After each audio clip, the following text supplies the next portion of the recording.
L'information est tombée samedi soir, Marcelo Gallardo ne sera pas le coach de l'OM la saison prochaine, sa décision était imminente mais se faisait attendre, sa réponse est donc négative mais au moins on est fixé et on peut se concentrer sur les coachs qui sont toujours en course. Dans cette vidéo, on va revenir sur les dernières infos concernant Gallardo en essayant de comprendre pourquoi ça ne s'est pas fait dans une première partie, et dans la deuxième, on parlera des pistes qui sont toujours d'actualité, avec notamment la piste Fonseca pour laquelle il y a quelques interrogations et celle qui mène à Marcelino qui pourrait être activé plus vite que prévu. De votre côté, dites-moi si vous êtes déçu que Gallardo ne signe pas, n'hésitez pas aussi à me dire quel coach doit maintenant être la priorité d'après vous, j'attends vos avis en commentaire, vous aurez le mien dans la vidéo. On passe au vif du sujet avec un focus sur l'épilogue du dossier Gallardo. La dernière fois qu'on en avait parlé ensemble, c'était dans l'actu OM qui était sorti samedi après-midi. À ce moment-là, l'OM attendait encore la décision du coach argentin, la Provence et Florent Torchus s'accordaient à dire que la direction olympienne avait accédé à toutes ses demandes, notamment par rapport à son staff de 15 personnes, sur son implication dans le mercato aussi. Apparemment c'était réglé de ce point de vue-là, et finalement le seul obstacle c'était d'obtenir le oui de Gallardo, et clairement c'était un obstacle de taille. Au-delà de ça, il y avait donc visiblement pas de désaccord majeur sur le salaire, sur son rôle dans le mercato et par rapport aussi à son staff très large. La Provence expliquait d'ailleurs qu'il était emballé par le projet olympien dans un de leurs articles samedi, mais finalement la nouvelle est tombée dans la soirée. César Luis Merlo, qui est réputé pour être très bien informé, affirmait que Gallardo ne sera pas le prochain coach de l'OM et qu'il a décliné l'offre olympienne. La Provence confirme que les deux parties ne se sont pas entendues après plusieurs jours de négociations tendues. D'après eux, l'OM et Gallardo se sont de plus en plus éloignés après l'ultimatum lancé par la direction olympienne en milieu de semaine. Les négociations ont pris fin samedi entre les deux parties. Dans son article, l'équipe précise que Gallardo n'aurait pas été totalement convaincu par le projet, et du côté de la direction marseillaise, ils disent que le choix n'était pas totalement arrêté sur l'identité du futur coach.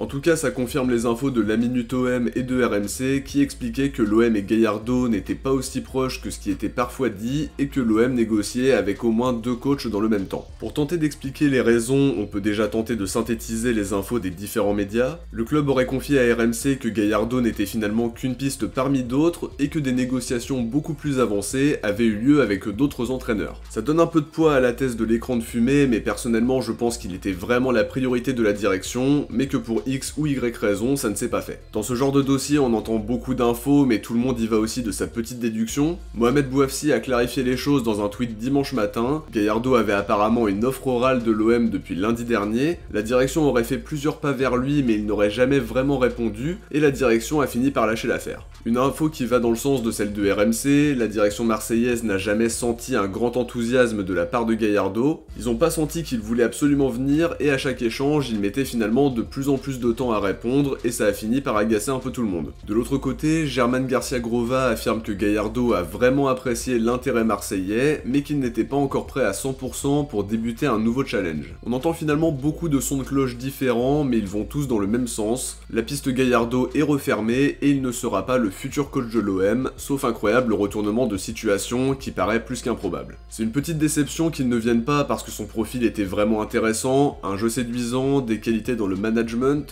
un caractère clairement compatible avec le contexte du club, et je pense que ça avait vraiment tout pour marcher, sauf une chose visiblement, la volonté de Gallardo de venir à l'OM. Ça atténue beaucoup la déception parce que toutes les sources vont dans le même sens, il n'était pas vraiment emballé par le projet, et en tant que supporter, je préfère un coach qui veut absolument venir, plutôt qu'un coach qui hésite aussi longtemps, alors que beaucoup de conditions étaient apparemment réunies. Même si j'imagine que ça a quand même dû coincer sur certains détails qui étaient supposés être réglés d'après les infos de différents médias. C'est dommage parce que ça donnait vraiment envie de le voir coacher l'OM, mais s'il veut pas, on peut rien y faire. C'est une petite déception, mais c'est pas un drame non plus, sachant que la direction se concentrait déjà sur d'autres pistes en sentant le coup venir. De leur côté, RMC expliquait que Fonseca et Marcelino étaient les deux favoris à la succession de Tudor, maintenant que Gallardo a fait son choix. Ce dimanche, le nom qui est revenu le plus souvent, c'est celui de Fonseca. Le coach lillois est cité comme le plan B depuis le départ de Tudor, et étant donné que le plan A n'aboutira pas, il passe donc logiquement devant. C'est en tout cas ce que confirme Relevo et son journaliste Matteo Moretto. D'après leurs infos, l'OM et Fonseca discutent depuis quelques jours maintenant, des discussions avancées pour celui que Relevo présente comme le favori à la succession de Tudor. Confirmation dans l'après-midi du côté de RMC qui va jusqu'à affirmer qu'un accord est très proche entre l'OM et Fonseca sur les bases de son futur contrat. C'est pas l'aspect le plus compliqué de l'opération parce qu'il s'était montré flatté par l'intérêt marseillais. La Minute OM confirme qu'il est conquis par le projet, il est très intéressé par la possibilité volonté d'entraîner l'OM, notamment grâce au Vélodrome et à son ambiance. L'aspect le plus compliqué, c'est qu'il a encore 1 an de contrat à Lille, sa direction veut absolument le garder et ce sera pas une partie de plaisir de négocier avec un club de Ligue 1, et surtout avec Olivier Létang qui sera probablement inflexible. Les sources sont en accord sur ce point-là, ce sera plus simple de trouver un accord avec Fonseca qu'avec Lille, il faudra négocier un prix pour racheter sa dernière année de contrat et on imagine qu'ils ne vont pas nous faire de cadeaux. Les différentes sources le précisent, l'OM n'a pas encore discuté avec le LOSC, les discussions devraient débuter dès lors que Fonseca aura trouvé un accord avec l'OM. En tout cas, c'est vraiment une piste intéressante, un coach qui a des idées de jeu bien définies, avec la volonté de proposer un jeu agréable à regarder, tourné vers l'offensive et qui a l'avantage aussi de connaître la Ligue 1.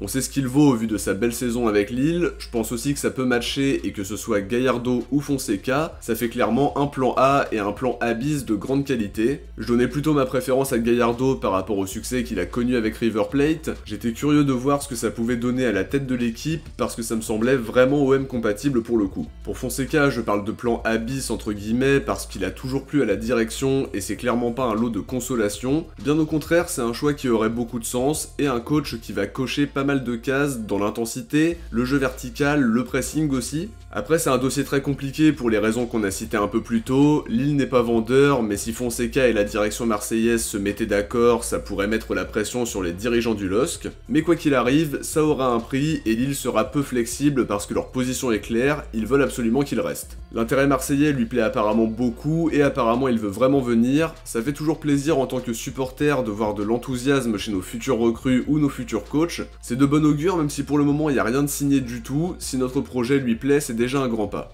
Les prochaines heures seront décisives avec les négociations qui devraient s'ouvrir avec le club lillois et qui s'annoncent assez compliquées. Pour Mohamed Bouafsi, Paulo Fonseca ne quittera pas Lille cet été et sera toujours leur coach la saison prochaine. On sait que Mohamed Bouafsi il est souvent très fiable sur les infos qui concernent l'OM. Si son info se confirme, ça suppose que les négociations auraient déjà eu lieu avec Lille et qu'elles n'ont pas abouti, peut-être parce que le club nordiste demandait beaucoup trop d'argent pour racheter sa dernière année de contrat. C'est aussi probablement le message que fait passer la direction lilloise qui se veut ferme sur la question et qui a réitéré sa position au quotidien l'équipe. Pour eux, Paulo Fonseca sera le coach la saison prochaine. Ils n'ont aucune intention de le laisser partir, mais probablement que l'OM insistera, sachant qu'ils sont proches d'un accord avec Fonseca. De leur côté, la Provence confirme qu'il veut venir et que tout dépendra de Lille. En cas d'échec, les négociations continuent avec Marcelino, qui est un dossier un petit peu plus simple parce qu'il est libre de tout contrat, et qu'il est lui aussi très emballé par la perspective d'entraîner l'OM. Pour le coach espagnol, sa proximité avec Longoria fait de lui un candidat crédible, il a fait du bon travail quand il était à la tête de Valence, et globalement c'est un bon manager, capable de concerner tout son groupe et d'obtenir des résultats. La piste avait été mise de côté il y a quelques temps, mais elle serait à nouveau d'actualité si on en croit les infos de RMC. Alors est-ce que c'est une solution de repli, un choix par défaut au cas où Gallardo et Fonseca ne viennent pas, ou à l'inverse, est-ce que c'est une idée mûrement réfléchie, sachant que Longoria le connaît très bien? A voir maintenant quelle tournure va prendre le dossier, pour l'instant on sait plus vraiment qui croire, entre RMC qui explique qu'un accord est proche avec Fonseca mais qu'il faut négocier avec Lille, et Mohamed Bouafsi qui est très souvent bien informé et qui affirme 2 ou 3 heures après que Fonseca restera à Lille. En tout cas, si ça se confirme, ça veut dire que l'OM va tenter de boucler l'arrivée de Marcelino ou d'un coach dont le nom n'a pas encore fuité. À voir comment ça va se terminer, mais il y a déjà eu énormément de retournements de situation. De notre côté, on arrive à la fin de cette vidéo, j'espère qu'elle vous a plu, et comme d'habitude, si c'est le cas, n'oubliez pas de laisser un like pour soutenir la chaîne. Je vous invite aussi à vous abonner en activant la cloche parce que je vais être très actif tout au long de l'été pour couvrir et analyser l'actualité mercato notamment. Si vous avez regardé la vidéo jusqu'à la fin, écrivez Fonseca dans les commentaires. De mon côté, je vous dis à très vite pour une prochaine vidéo, ciao, portez-vous bien et surtout allez l'OM.